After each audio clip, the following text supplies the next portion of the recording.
Let's get salty! Everyone, Zeddy here again today with a brand new video, and Titans has been out for a while now, and with the way the meta has established, the cards have kind of presented themselves in power level, I feel pretty confident in my recommendations on what epics and legendaries I feel are relatively safe to craft. Whether they're going to get nerfed in the near future, because that could always happen. But overall, people always ask me, what should I craft? And well, we're going to go over those epics and legendaries today. Is it an Algalon? No, it's not. But we'll talk about the cards that I feel are relatively safe. I'll mention ones that are more fringe, maybe it's more for your playstyle and all of that. And always feel free to share your opinion in the comments below. And as always, if you enjoy the content on the channel and you feel like I've earned your subscription, please hit that sub button down below. Give the video a like, it helps the channel out a lot. So starting off with Death Knight, which started off pretty cool, pretty fun out the gate with the whole Plague Death Knight archetype, and it's okay. Like, you can craft Hell Yeah and feel kind of okay about it if you like that playstyle, but overall, it's not super competitive. It's like tier 3, tier 4, but it's a playable deck and it's a really cool deck, and you don't need to buy the diamond version for like, what is it, like $50. I saw an Asmongold video ripping on it, which I thought was pretty funny. Like, we've made it, Asmongold, dunk it on yet another thing by Blizzard. They deserve it. Anyways, Hell Yeah is definitely, you know, worth a consideration, but it really so far is just strictly that Plague Death Knight. That is not like killing it or anything, so you don't have to like go out of your way. However, if you want to play Death Knight, like any Death Knight deck, the Primus is a must craft card. This card is so good. Blood DK, Plague Death Knight, you can play it in Holy, you can play it in duels in different decks. It is so good that it is absolutely an auto craft if you want to play basically any Death Knight deck. I can say that very clearly right now. In terms of epics for Death Knight, you want to play Plague? Sure. Distress Cavalier as well as Chain Guardian are must crafts if you want to play that deck, but it's literally just for that one deck. So again, big asterisk on those crafts. You only want to craft the epic and legendaries for that one deck. That is what's so weird about how niche it is, that you figure if it's not doing well enough, they're probably going to buff it if they're going to force this archetype, as it's literally the selling point of the entire Death Knight expansion, at least for Titans. So again, it's not super powerful, but if you're enjoying that, you definitely want those cards in that deck. Epics for Demon Hunter, you can just pass. Neither of these cards are particularly worth it. They're not really seeing meta play at the moment. For legendaries though,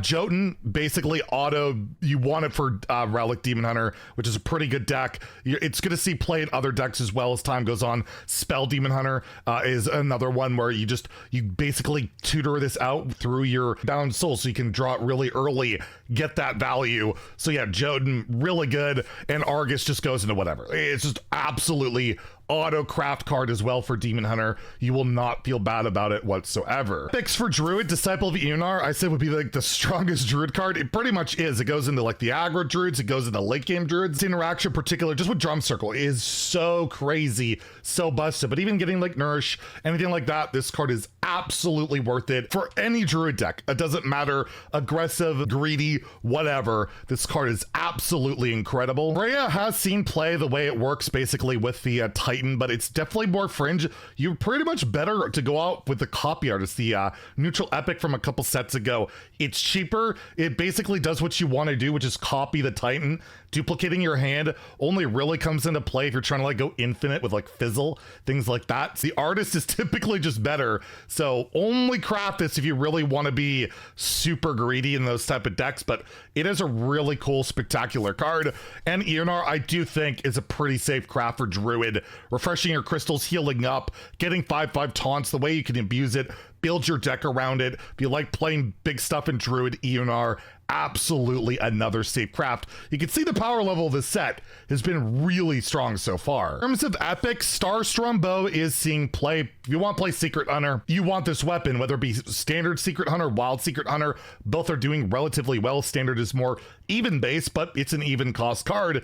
It's really good. This card is super strong, but only in that archetype. And Agromar is like slotting into I don't know how many different hunter decks. It's just so much reach, card draw, taunt, whatever you want. Really good. I'm waiting for that diamond. It feels weird to have just a regular basic legendary card. What a disgusting whale. Please shame me in the comments. Epics for mage, absolutely. Wisdom of Narganon goes into any spell school mage, period. 0 mana draw 2 is really good. 1, 2 mana draw 2, absolutely fine. It can discount itself at the end of the day too, or at least another version of it. You will not feel bad crafting this.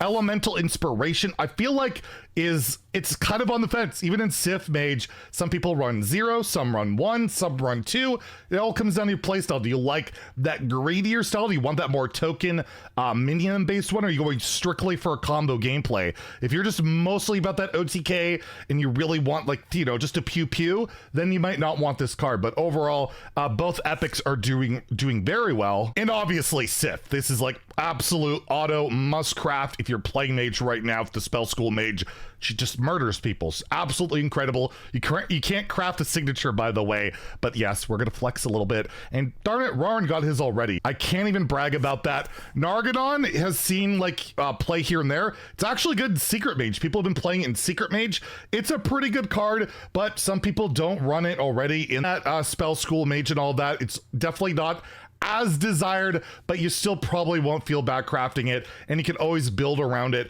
And hell, I did a quest mage in WoW where I spammed infinite of these and did like the max abilities all the time. That was pretty cool. But overall, if you only can craft one of these, absolutely it's got to be Sith. For Paladin epics, I don't think you want either one of these. Eartherns have not been working out, and Judge Unworthy doesn't really fit in any current archetype. And legendaries, you have the Titan and tier, and again, neither are really popping up as big meta cards.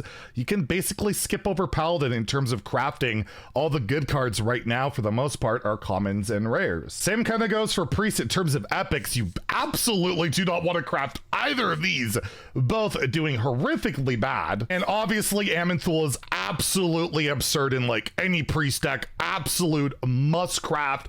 Auto craft if you're playing any Priest deck. It's ridiculously good. And Rodden, although it has an amazing signature, is definitely a hard pass at the moment. For epics, Lab Constructor, there's a good chance this card's gonna get nerfed. It's ridiculous. You want to play any mech based rogue deck, auto craft this. It's so freaking good. Same goes for Mimiron, the rogue legendary that gets gadgets for all the mechs you play. Even in Wild, this stuff is absolutely bonkers. You can safely craft it. And Voltron, seeing tons of play in like every mech deck too. People were, including myself, I think I rated it as the worst Titan.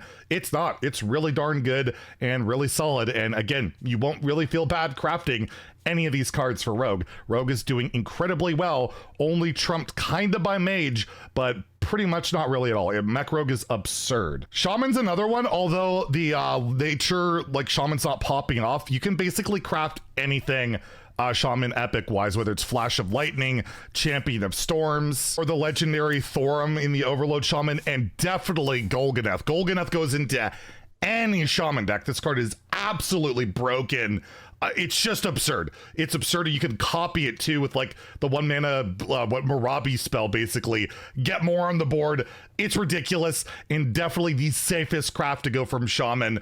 But basically the entire Shaman set's pretty good. It's just Shaman hasn't quite caught up to the other classes yet, but I do expect with True Refinement it will get there. Warlock Chaotic Consumption, absolutely ridiculous card. It can go into basically like a token death rattle strategy, the big strategy we got going on right now with the Undead package. Curses run it. They literally run the 1 mana 1/2 mech that generates a mech just because of Chaotic Consumption. More tokens for it.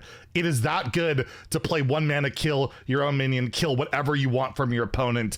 Absolutely worth a craft. And if you want to play these late game Warlock decks, Loken, Jailer of Yogg-Saron, the one signature I'm missing, I need it, and Sargeras the Destroyer are incredible, especially when you get Sargeras for like 3 mana after you play your Symphony of Sins and get that high roll. It is ridiculous. I had Legend in Wild with Sargeras Reno Lock. That felt really good and it was super fun.